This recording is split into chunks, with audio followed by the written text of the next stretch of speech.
Je m'appelle Georges. Quand ma femme a essayé de divorcer juste après que j'ai hérité de la fortune de ma défunte mère, elle pensait être intelligente. Elle n'avait aucune idée que la femme avec qui j'avais construit ma vie se retournerait contre moi au moment où j'étais le plus vulnérable. Elle supposait qu'elle partirait avec la moitié de l'héritage. Mais elle avait tort, et elle était sur le point de le découvrir. J'ai rencontré Michel il y a 9 ans. Nous étions dans la vingtaine, pleins de rêves et essayant de comprendre la vie d'adulte un pas à la fois. Notre connexion semblait naturelle. Les conversations coulaient de source. L'alchimie était là et nous voulions tous les deux les mêmes choses à ce moment-là. Les premières années ensemble étaient remplies de ces petits moments magnifiques. Honnêtement, je pensais avoir trouvé quelqu'un qui serait à mes côtés, peu importe ce que la vie nous réservait. Mais tout le monde ne partageait pas mon enthousiasme. La première fois que j'ai présenté Michel à ma mère, j'ai pu sentir qu'elle ne l'appréciait pas vraiment. Ma mère n'était ni impolie ni désobligeante. En fait, elle était aussi polie que d'habitude. Mais après que Michel soit parti ce jour-là, ma mère m'a fait asseoir et m'a dit quelque chose que je n'ai jamais oublié. Elle a dit, « Je sais que tu es amoureux, Georges, mais le temps dira si ça se passe bien. » Elle m'a regardé comme une mère qui a vu assez de choses dans le monde pour repérer des choses que son fils ne pouvait pas voir. Elle n'accusait Michel de rien.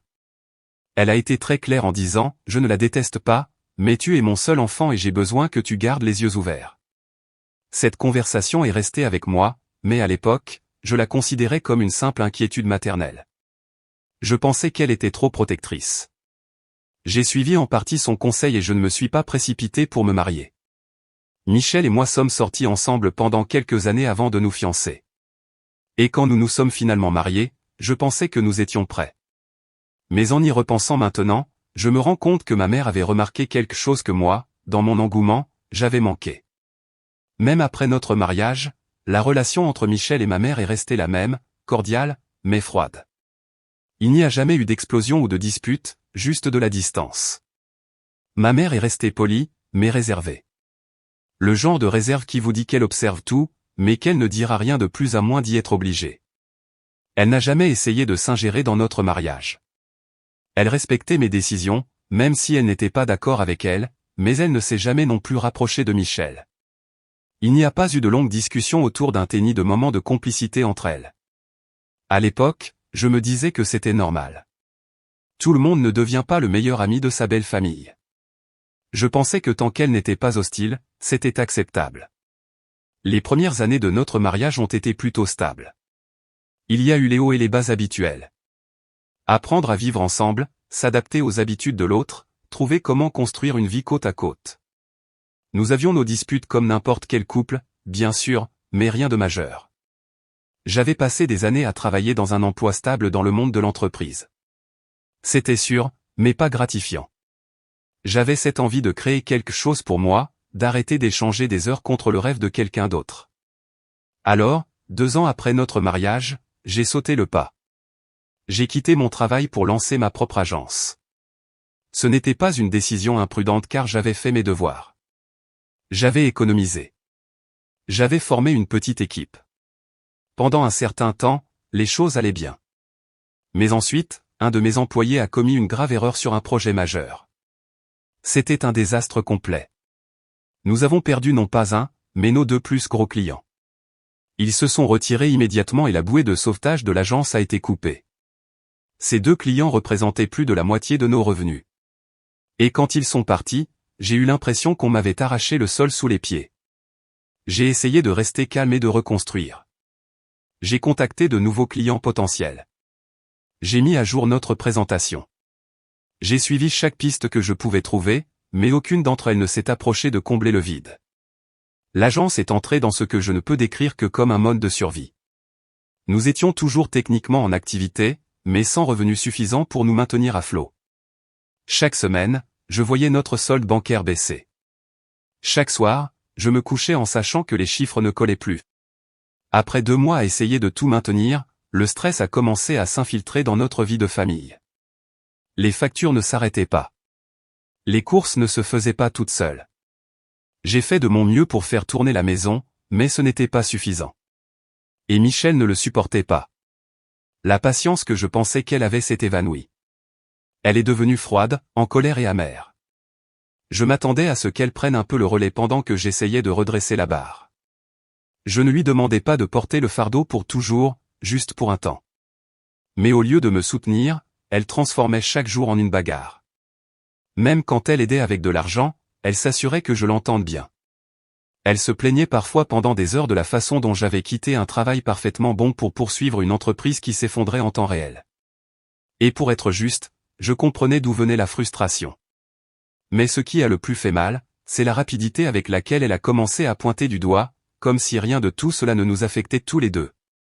Comme si je l'avais en quelque sorte entraînée dans un pétrin juste pour la regarder souffrir. Ce n'était pas seulement l'argent qui créait les fissures. La vérité, c'est que les choses entre nous avaient déjà commencé à changer. Nous avions traversé une mauvaise passe avant même que toute cette pression financière n'apparaisse. Mais une fois que les problèmes d'argent sont arrivés, ces fissures se sont élargies pour devenir des gouffres que nous pouvions à peine regarder. Nous avons cessé de communiquer. La chaleur a disparu. Nous n'étions plus un couple. Nous étions des colocataires. À un moment donné, j'ai réalisé que mes options s'épuisaient.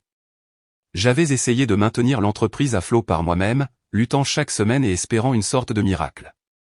Je ne voulais demander de l'aide à personne, surtout pas à ma mère. Je veux dire, elle avait déjà tant fait pour moi tout au long de ma vie.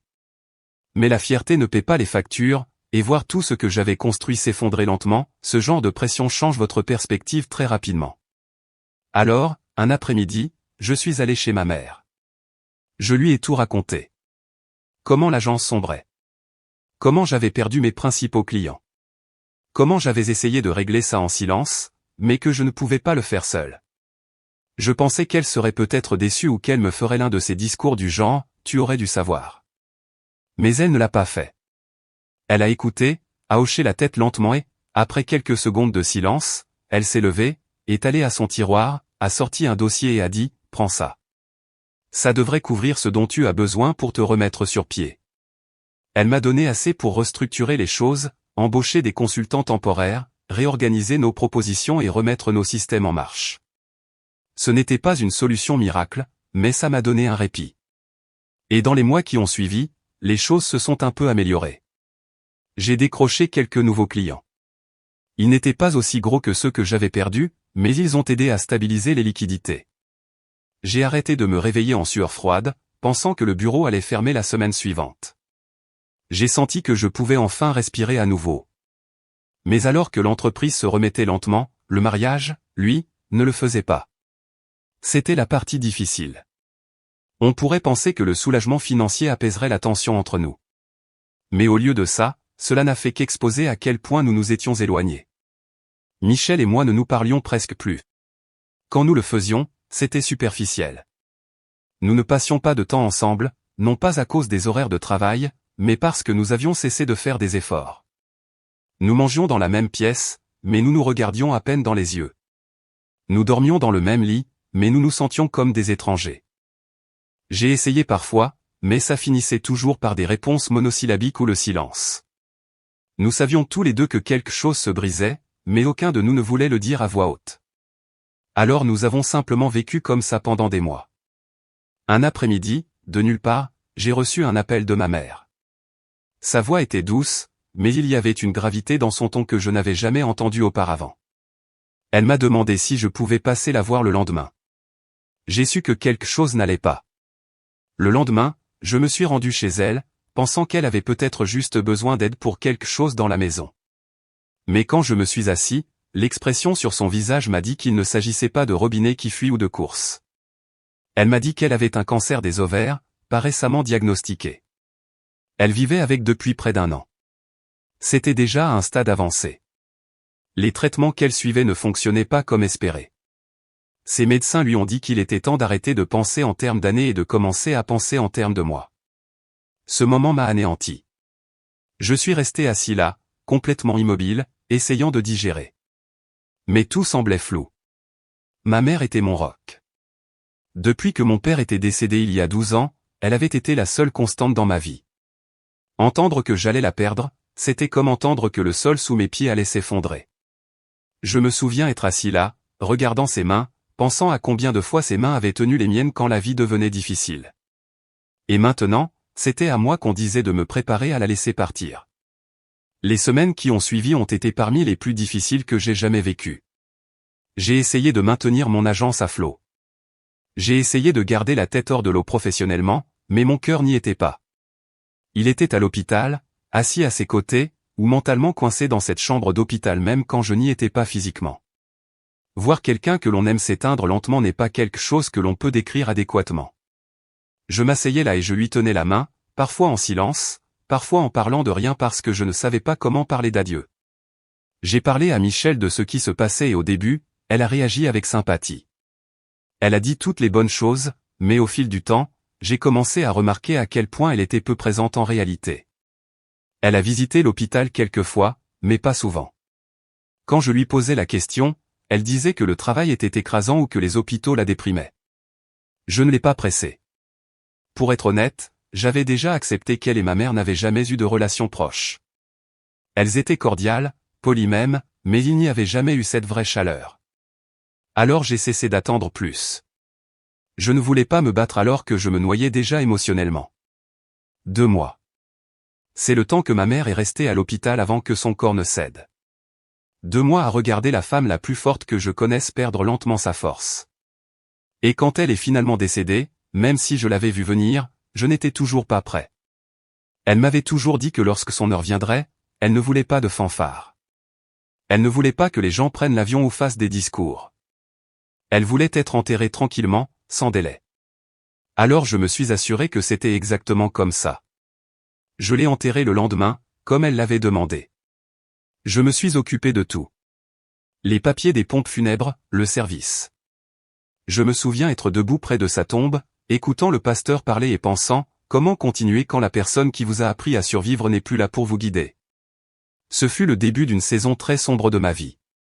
Une que je pensais affronter avec ma femme à mes côtés. Mais j'allais bientôt apprendre qu'elle avait un plan différent. Une semaine après avoir enterré ma mère, j'ai reçu un appel qui m'a pris par surprise. C'était de son avocat. Il m'a demandé si je pouvais passer au bureau quand j'aurais un moment. J'ai fixé le rendez-vous pour l'après-midi suivant. En entrant dans ce bureau, je me sentais lourd. Je n'avais même pas commencé à m'adapter au fait que je ne pouvais plus simplement prendre le téléphone et entendre la voix de ma mère.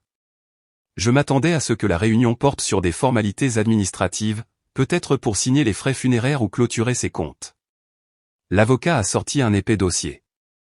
Il m'a dit qu'avant que sa santé ne se détériore, ma mère avait restructuré ses finances. Elle n'a pas simplement laissé de l'argent. Elle a tout mis dans une fiducie. Je suis resté assis là en silence pendant qu'il expliquait ce que cela signifiait car, honnêtement, je n'en avais aucune idée. Il me l'a expliqué en termes simples. Une fiducie est comme une boîte verrouillée qui contient l'argent ou les biens de quelqu'un, mais seules certaines personnes peuvent y accéder et seulement sous des conditions spécifiques. J'étais la seule personne mentionnée dans la fiducie. Il n'y avait pas d'autres bénéficiaires. Tout ce qu'elle possédait était là pour moi. Mais ce n'était pas de l'argent que je pouvais prendre le lendemain. Elle l'avait mis en place avec des clauses qui montraient à quel point elle avait pensé à me protéger, même après son départ. La clause la plus importante stipulait que je ne pouvais pas accéder au montant total avant une période de stabilité de 3 ans. Cela signifiait que je devais attendre 3 ans pendant lesquels ma vie devait rester stable. Pas de catastrophe personnelle majeure, et surtout pas de divorce. En plus de cela, si jamais je divorçais pendant ces 3 ans, ou si j'étais même en plein divorce, mon conjoint serait complètement exclu de toucher un seul centime de cette fiducie. Pas un sou, ni indirectement, ni par le biais des tribunaux, ni même par négociation. L'argent était complètement protégé des lois sur les biens communautaires. Je me souviens être assis là avec un dossier dans les mains, le fixant simplement. Ma première réaction a été la confusion. Je me suis demandé pourquoi ma mère aurait pris de telles dispositions. Ne faisait-elle pas confiance à Michel? Ne me faisait-elle pas confiance? Était-ce elle qui était trop prudente? Ou a-t-elle vu quelque chose en Michel que j'avais ignoré? Mais la vérité, c'est que ma mère avait toujours été privée et prudente. Elle ne m'a jamais dit combien elle valait, n'a jamais fait étalage, ne s'est jamais vantée. Elle a simplement vécu en silence. Et apparemment, elle a planifié en silence aussi. Je n'ai pas remis ses décisions en question. Une partie de moi savait au fond qu'elle voulait juste s'assurer que je sois protégé quoi qu'il arrive. Je suis sorti du bureau ce jour-là sur un nuage. J'ai dit à Michel que j'avais rencontré l'avocat et que ma mère m'avait laissé un héritage. Je n'ai pas mentionné la fiducie. Je n'ai pas parlé de la période d'attente ni des clauses. Je pensais que ce n'était pas le moment et, honnêtement, je ne pensais pas que ça importerait. Quand je lui ai parlé de l'héritage, elle a à peine levé les yeux de son téléphone. Tout ce qu'elle a dit, c'est « ta mère était si organisée ». Peut-être qu'elle ne savait pas quoi dire ou qu'elle essayait de faire attention à ne pas paraître cupide. Mais maintenant, je sais mieux. Sa réaction était calculée. Elle pensait déjà à l'avenir. Je ne le savais juste pas encore. 2 semaines après avoir dit à ma femme, Michel, que ma mère m'avait laissé un héritage, j'ai été signifié un jour de travail normal. J'étais au bureau, en train de passer en revue des rapports, quand un homme est entré et a demandé mon nom. C'était un huissier de justice. Il m'a tendu une enveloppe scellée et a dit « Vous avez été signifié ». Quand j'ai ouvert l'enveloppe, j'ai eu l'impression que le sol s'effondrait sous mes pieds. C'était une notification de demande de dissolution de mariage. En termes simples, Michel demandait le divorce. La raison invoquée était des différends irréconciliables. Je suis resté assis là 1 minute, abasourdi. Bien sûr, nous n'avions pas été parfaits ces derniers temps. Notre communication s'était détériorée et les choses entre nous n'étaient plus comme avant, mais nous ne nous étions même pas disputés récemment. Il n'y avait eu aucun signe avant-coureur. Pas de conversation, il faut qu'on parle, juste cette lettre. Quand je suis rentré à la maison cet après-midi-là, je suis allé directement vers elle et j'ai demandé « Pourquoi ? Pourquoi divorces-tu de moi sans même essayer de me parler d'abord ?» Elle n'a pas bronché. Elle m'a à peine regardé correctement. Elle a juste dit « Nous nous sommes éloignés. Soyons adultes à ce sujet. » Puis elle s'est éloignée comme si elle avait déjà fait la paix avec ce qu'elle avait prévu. Je ne savais même pas comment réagir. Je suis resté là, ayant l'impression de parler à une étrangère. À partir de là, le processus de divorce a commencé à s'éterniser pendant des mois. C'était lent. C'était épuisant. Et j'avais l'impression d'être pris dans une tempête sans fin. Pendant la médiation, Michel a mis le paquet. Son avocat a exigé avec confiance 50%, la moitié de tous les biens communautaires présents et futurs. Les mots-clés ici, bien futurs. Elle supposait que cela incluait l'héritage de ma mère. Je ne lui avais pas raconté les détails de son fonctionnement car, franchement, je ne pensais pas que c'était nécessaire. Je n'avais même pas encore touché à l'argent. Tout était encore bloqué dans une fiducie, exactement comme ma mère l'avait arrangé avant de mourir. Ce que Michel ne savait pas, et ce que son avocat n'avait apparemment pas pris la peine de vérifier, c'est que ma mère avait mis des conditions très strictes autour de l'héritage. Et si j'étais en plein divorce pendant cette période, mon conjoint serait complètement exclu. Lors d'une des séances de médiation, la structure juridique de la fiducie a finalement été révélée. Mon avocat a apporté la documentation et l'a expliqué. Il a tout exposé, comment l'héritage ne faisait pas partie du patrimoine conjugal, comment il n'avait jamais été déposé sur nos comptes partagés et comment il était légalement protégé par ces clauses. Je n'oublierai jamais l'expression sur le visage de Michel quand elle a réalisé. On aurait dit qu'on lui avait tiré le tapis sous les pieds. Son avocat a jeté un œil au document, l'a feuilleté et s'est finalement penché en arrière dans son fauteuil et a marmonné « Nous devrions reconsidérer notre position ». On pouvait dire qu'il était lui aussi abasourdi. Il pensait qu'ils avaient un dossier solide. Mais il n'avait rien sur quoi s'appuyer. Elle avait fait son coup trop tôt et avec les mauvaises hypothèses. Son plan, si on peut appeler ça un plan, s'est retourné contre elle. Finalement, le divorce a été prononcé. Mais sans accès à l'héritage, Michel n'a obtenu que ce qui était disponible de nos biens communautaires réels. Et croyez-moi, il n'en restait pas grand-chose à ce moment-là. L'accord qu'elle a reçu n'était même pas proche de ce qu'elle pensait obtenir. En fait, la majeure partie a été absorbée par ses frais de justice. Mais même alors, elle n'était pas contente. Après l'accord, elle s'est déchaînée. Elle m'a traité d'égoïste. Elle a dit que j'étais méchant. Elle a dit que j'avais tout planifié avec ma mère pour la piéger. Et pour être honnête avec vous, je ne me suis pas retenu. Je lui ai dit la vérité. Quand je me suis assis pour la première fois avec l'avocat et que j'ai entendu toutes les clauses de la fiducie, j'ai pensé que ma mère en avait trop fait. Vraiment. Mais après avoir vu ce que tu as fait ici, je comprends maintenant. Elle savait exactement de quoi tu étais capable. Elle a vu quelque chose en toi que j'ai refusé de voir, et elle m'a protégé de ça. Ce fut la dernière vraie conversation que nous ayons eue. Le divorce a été finalisé environ 1 an après que tout a commencé. Elle a suivi son chemin. J'ai suivi le mien. Mais ça ne s'est pas arrêté là. Quelques mois après la finalisation du divorce, Michel m'a recontacté. C'était par un message tard dans la nuit, juste une confession directe. Elle se noyait sous les dettes et tout lui tombait dessus en même temps. Elle a dit qu'elle ne savait pas vers qui d'autre se tourner.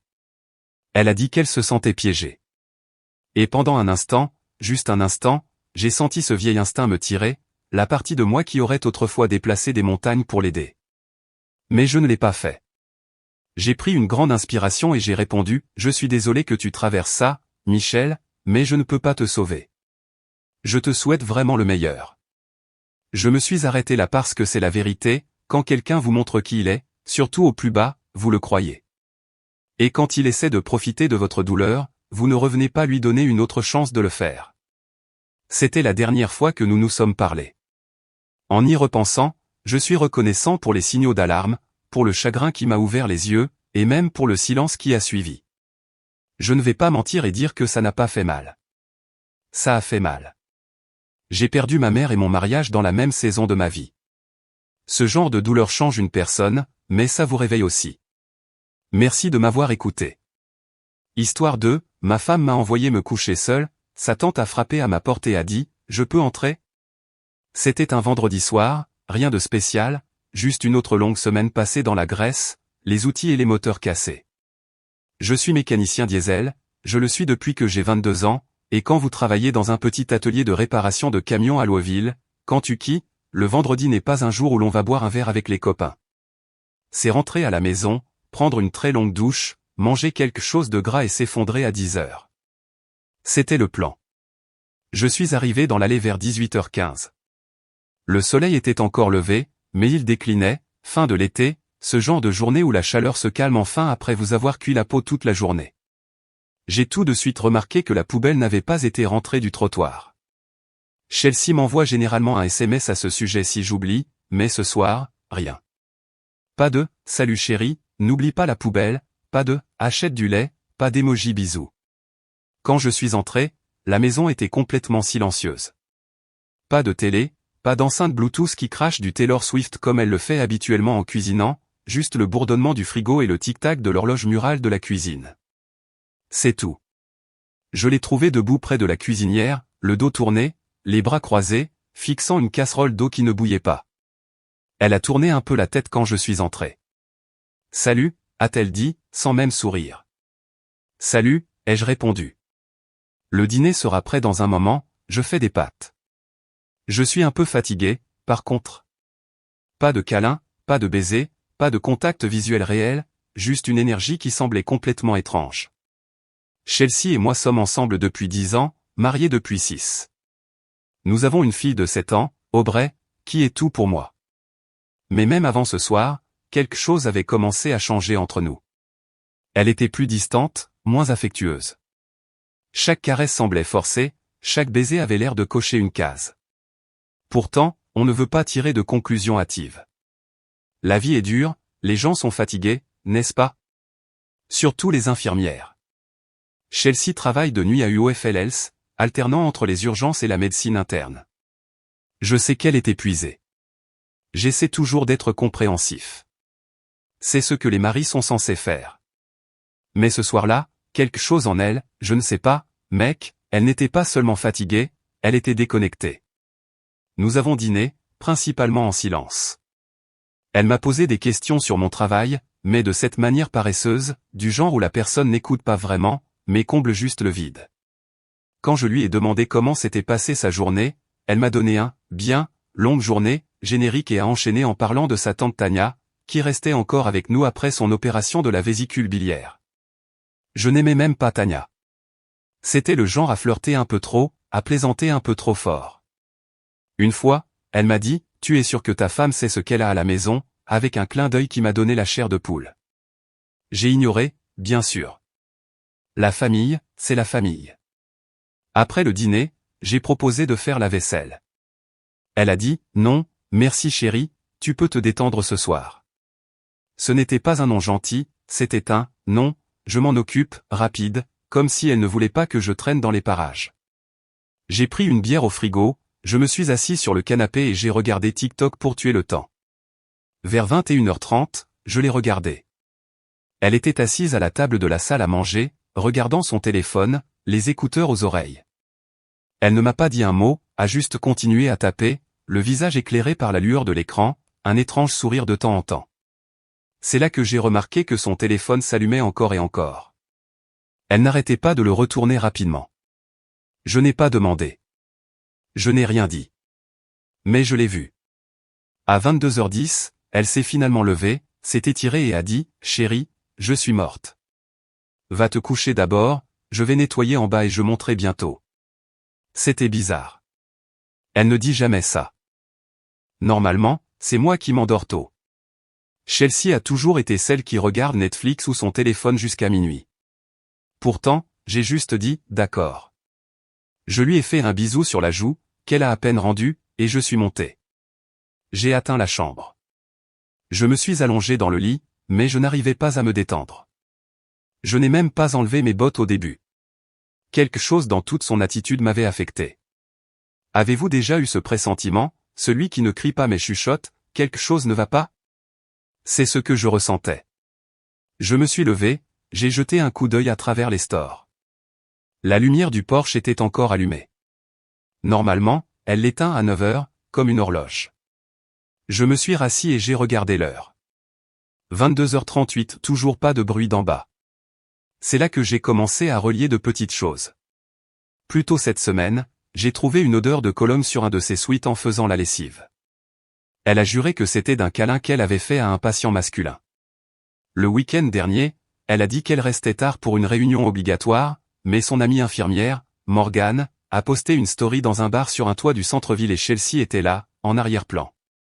Je ne l'ai pas mentionné à l'époque. Je pensais que je réfléchissais peut-être trop. Maintenant, je n'étais plus si sûr. Je lui ai envoyé un texto, « Tout va bien en bas ?» Pas de réponse. J'ai attendu. 5 minutes ont passé. Toujours pas de pas, toujours pas de bruit. Juste le faible bourdonnement du ventilateur. Et puis, juste au moment où j'allais descendre pour vérifier moi-même, je l'ai entendu. Un coup. Doux, léger. Pas le coup de Chelsea. Je me suis redressé, confus. « Chell » ai-je crié. Rien. Je me suis approché et j'ai ouvert la porte lentement. Et elle était là. Tania. Debout, en t-shirt long et en chaussettes. Pas de maquillage, pas de sourire narquois. Juste des yeux qui semblaient en avoir trop vu. Elle a appuyé sa tête contre le cadre et a murmuré, « Et, je peux entrer une seconde ?» Maintenant, je sais ce que vous pensez, mais ce n'est pas ce genre d'histoire. Il ne s'agissait pas de sexe. Il ne s'agissait pas d'un triangle amoureux tordu. Non, ce coup n'était pas de la séduction. C'était un avertissement. Et mon monde était sur le point d'être bouleversé.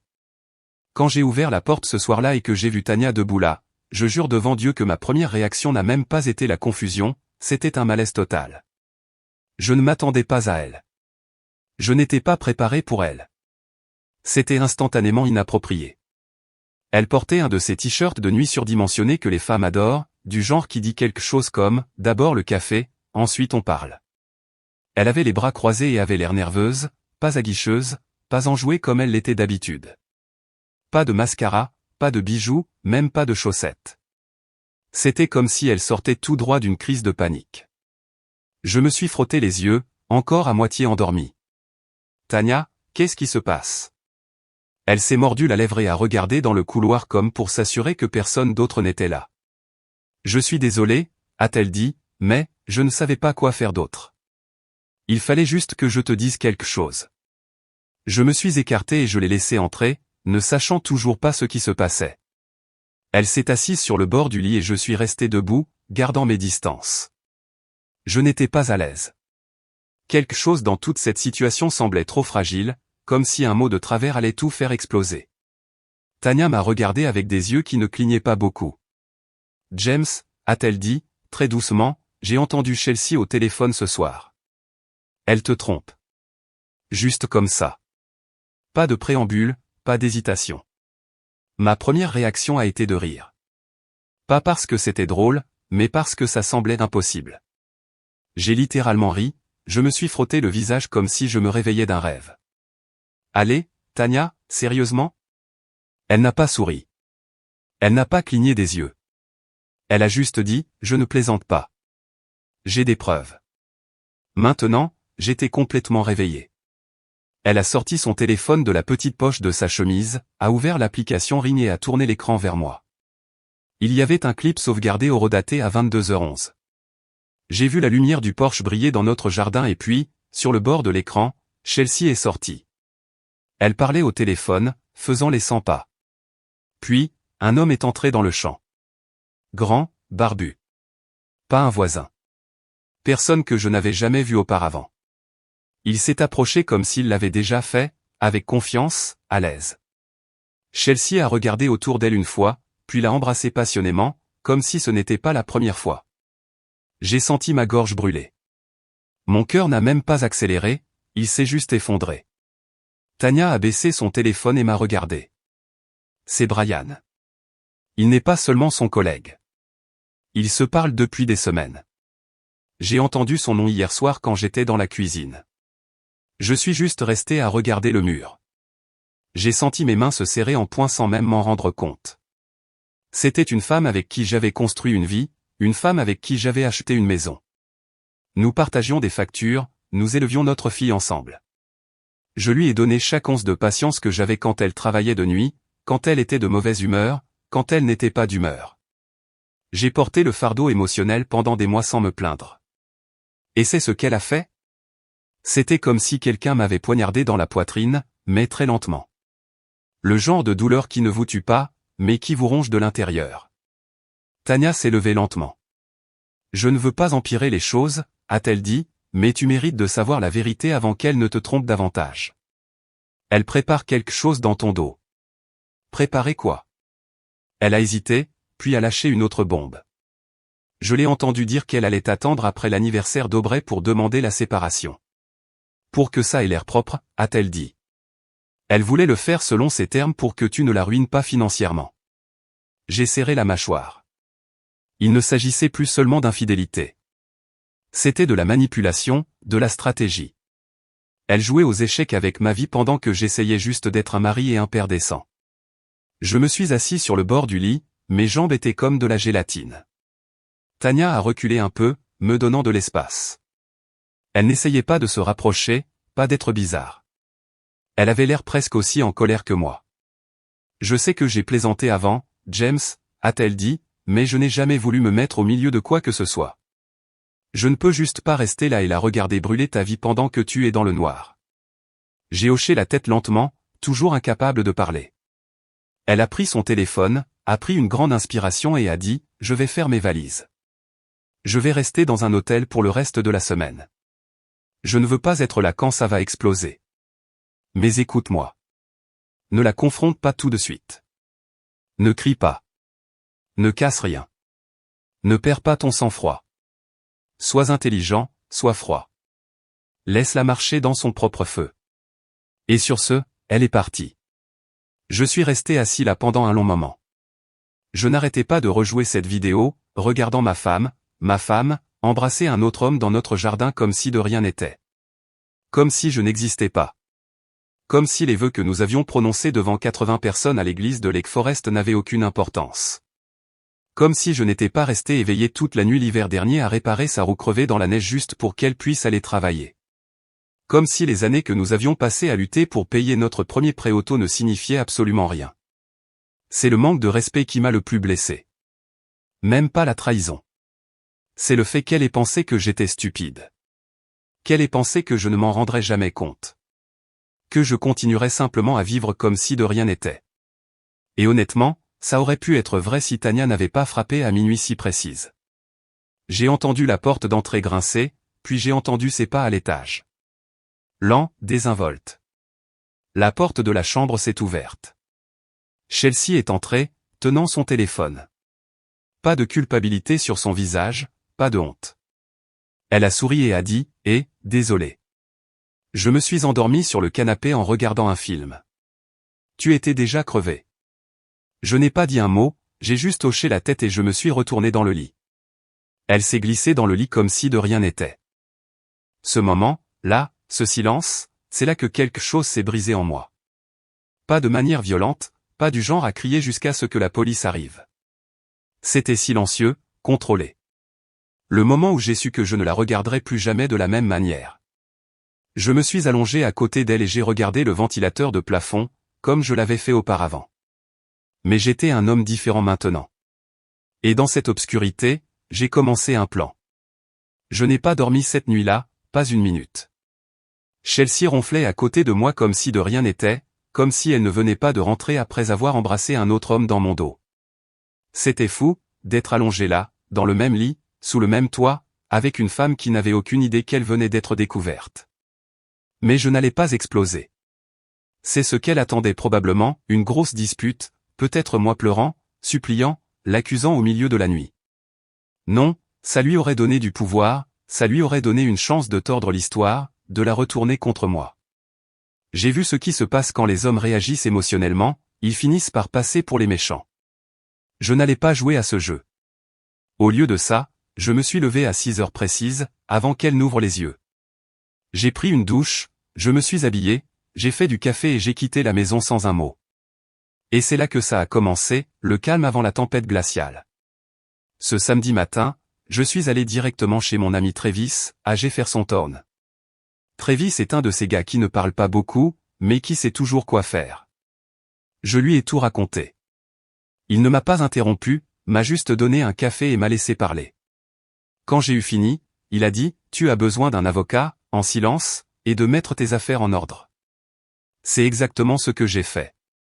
Le lundi, j'avais rencontré un avocat spécialisé en divorce à Lexington, un type direct nommé Matthew Klein, recommandé par le cousin de Travis qui avait traversé une situation similaire. Nous nous sommes assis dans son bureau et je lui ai raconté toute l'histoire, du début à la fin. Matt n'a pas bronché. « Vous avez un bon dossier, » a-t-il dit. « Et si vous gardez la tête froide, vous pouvez vous en sortir proprement, protéger votre fille et ne rien perdre. » Il m'a aidé à rassembler tous les dossiers financiers, les déclarations d'impôts, les relevés d'hypothèque, les soldes de cartes de crédit, et m'a même demandé d'ouvrir un nouveau compte courant dans une banque différente, une dont Chelsea n'avait aucune idée. J'ai commencé à transférer mes virements automatiques en silence. J'ai changé les mots de passe de tout ce qui m'appartenait, email, identifiant Apple, compte de fournisseur d'outils, tout. J'ai aussi déplacé la plupart de mes affaires sentimentales, albums photos, le vieux couteau de poche de mon père, ma balle de baseball dédicacée de la saison 94 dans un bac verrouillé à l'arrière de ma camionnette. Une chose que j'ai apprise, quand tout part en vrille, ce sont toujours les petites choses qui sont détruites en premier. Et je n'ai pas dit un mot à Chelsea. Elle a commencé à remarquer que j'agissais différemment. Plus silencieux, plus calme, distant. Un soir, elle s'est appuyée contre le comptoir de la cuisine pendant que je faisais la vaisselle et a demandé, « Ça va ? Tu es un peu bizarre ces derniers temps. » Je l'ai regardé droit dans les yeux et j'ai dit, juste fatigué, c'est tout. Elle l'a cru. C'était étrange, plus je devenais silencieux, plus elle commençait à essayer, comme si elle sentait que quelque chose lui échappait. Elle a recommencé à m'envoyer de jolis textos, à dire « je t'aime » plus souvent que d'habitude. Un soir, elle a même préparé mon plat préféré, des mini-sandwichs au porc effiloché avec de la salade de choux maison. Et j'ai juste souri, dit « merci » et à peine touché mon assiette. La laisser se tortiller, la laisser se demander. 3 semaines ont passé. J'avais tous les documents prêts. Mon avocat avait rédigé les papiers du divorce. L'accord de garde était clair, garde partagée, vacances partagées. Les finances, verrouillées. Mes comptes étaient sécurisés, mon nouveau bail était signé. Tout ce que j'avais à faire maintenant, c'était de partir. Mais je voulais qu'elle le sente. Pas avec une dispute, pas avec des adieux. Je voulais que le silence soit le message. Alors j'ai attendu le jour parfait. Ce vendredi-là, Chelsea a travaillé une journée de 12 heures et est rentrée tard. Elle a à peine dit un mot et est allée directement au lit. Cette nuit-là, après qu'elle se soit endormie, j'ai lentement fait le tour de la maison, la regardant une dernière fois. La table de la salle à manger que nous avions achetée sur Facebook Marketplace quand nous étions fauchés. Le trou dans le mur quand Aubrey est tombé en jouant à chat. La photo de nous à Myrtle Beach, accrochée de travers dans le couloir. Ce n'était pas juste une maison, c'était 10 ans de souvenirs. Mais maintenant, ça semblait vide, comme si je n'y appartenais plus. Comme si je hantais ma propre vie. À 3h15 du matin, je suis sorti par la porte d'entrée, la verrouillant derrière moi, et je ne suis jamais revenu. Chelsea s'est réveillée dans une maison vide. Mes vêtements, disparus. Mes outils dans le garage, disparus. Mes photos encadrées, disparues. Mon nom sur le compte bancaire commun, supprimé. Et sur la table de la cuisine, là où elle laissait son sac à main tous les soirs, j'ai placé une enveloppe. À l'intérieur se trouvait une copie des papiers du divorce et une courte note. Manuscrite, calme. Pas d'insultes, pas de cris. Juste la vérité. Je suis resté silencieux pour que tu t'exposes. Tu as menti, tu m'as utilisé, et tu pensais que je resterais stupide. Maintenant, je suis parti.